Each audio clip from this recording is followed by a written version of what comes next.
코로나19와 경기 침체 장기화로 복지 사각지대에 놓인 사회적 취약계층이 늘어나는 추세입니다. 사회적 거리두기가 해제되고 일상으로 돌아가는 시점에서 저소득층, 노인, 장애인, 한부모 가정 등 이 사회적 취약계층에 대한 지원 방안에 대해 말씀해 주시기 바랍니다. 답변 시간은 1분 30초씩 드립니다. 순서에 따라서 정훈선 후보부터 시작하겠습니다.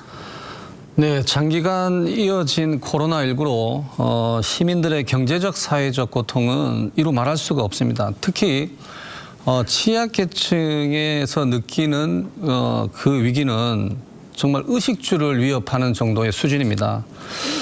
얼핏 보면 모두가 공평한 어떤 두려움을 느끼고 있다고 생각할 수 있겠지만요. 소득이 낮을수록 폐업과 실직의 위협에 더 노출되어 있고 돌봄이 절실한 가구일수록 사각지대로 내몰렸습니다.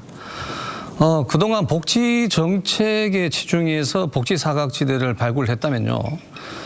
이제는 그 정책으로 채울 수 없는 부분을 민관의 어떤 협력으로 안전망을 강화시켜 나가야 될 것이다라는 생각을 합니다.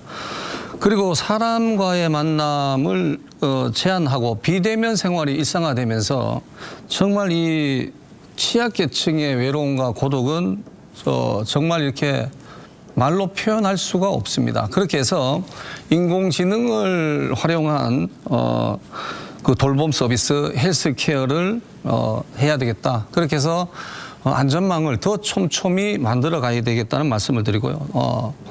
취약계층에 필요한 게 무엇인지 그리고 또 취약계층이 누구인지를 갖다가 정확하게 파악을 하는 것 또한 중요하다고 생각을 합니다. 네. 예, 사회적 취약계층에 대한 지원 방안 다음은 김희한 후보께서 답변해 주시죠. 1분 30초 드립니다. 네, 저는 저희 당에서 내놓은 5대 책임 돌봄제 추진을 말씀드리겠습니다. 어르신 부양과 요양 책임입니다. 기초연금 확대 30에서 40만 원, 부부 감액제 폐지 이런 게 있고요. 그다음에 두 번째로 간호간병 통합 돌봄 서비스 구축이 있습니다. 돌봄 서비스의 재설계, 간호간병 통합 서비스 선진화, 그리고 세 번째로 장애인 차별과 부담 해소 부분이 있습니다. 그 상시 지원 맞춤형 서비스 체계 구축이라는 게 있고요. 장애인 자립 지원, 지역사회 주치 제도, 시범사회 학대라는 게 있습니다. 그다음에 네 번째로 초등학생 돌봄 단절 해소, 다 함께 돌봄 서비스라는 게 있습니다. 학교 마을 돌봄 시설 대폭 확대가 있고요. 그다음에 그 학교 돌봄 서비스 오후 7시까지 확대 부분이 있습니다. 그리고 다섯 번째로 영유아 보육 강화로 저출생 악순환 해소가 있습니다. 영유아 보육 사각지대를 해소하고 어린이집 안단에도 육아 상담 등 육아 지원 서비스를 제공하고요. 시간제 보육 서비스 도입, 그리고 보육 공공성 강화, 공공 어린이집 이용 아동 비율 50% 이상 확대, 어린이집 교사 아동 비율 하향 조정 등이 있다는 말씀을 드립니다. 이상입니다. 네, 마지막으로 사회적 취약계층에 대한 지원 방안 권기창 후보께서 말씀해 주시죠. 1분 30초 드립니다.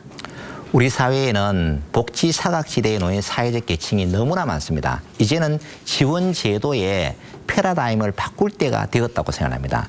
대상자 선정에 있어서 지원을 받아야 될 사람은 못 받고 받지 않아야 될 사람은 받는다는 것은 이미 다 알려진 사실입니다. 이러한 것들은 획일적인 기준에 의한 것이기 때문에 실제 상황에 맞추어서 탄력적으로 적용할 수 있는 제도를 만들어야 되고요. 두 번째는 운영 방법을 바꿔야 됩니다. 간 주도에서 민간이 주도하고 간이 서포트하는 시스템을 바꾸고, 그리고 이웃과 이웃이 상시 돌보는 공동체 사회를 구현을 해야 됩니다. 그리고 지원 방법에 있어서도 지금까지는 대부분 경제적인 지원을 중심으로 했어요. 이제는 근로 능력이 있는 분들은 자립할 수 있는 시스템으로 하루빨리 바뀌어져야 되죠. 가장 중요한 최고의 복지는 최고의 일자리입니다. 예를 들면 장애인 같은 경우에는 과거에는 시설에서 보호 중심으로 운영했어요. 지금은 일자리를 제공해서 스스로 자립할 수 있는 시스템을 만들어줘야 된다는 거죠. 그래서 다양한 일자리를 만들고 사회적 약자를 우선적으로 채용하고 거기에서 생산되지 된 제품을 우선적으로 고용해 줌으로써 사회 약자들의 삶의 질은 높아지고 그들이 채용이 많이 됨으로 있어서 사회에 적극적으로 그들도 참여할 수 있는 계기가 만들어진다고 봅니다. 이러한 시스템을 만드는 것이 중요하다고 생각이 됩니다. 네, 말씀 잘 들었습니다.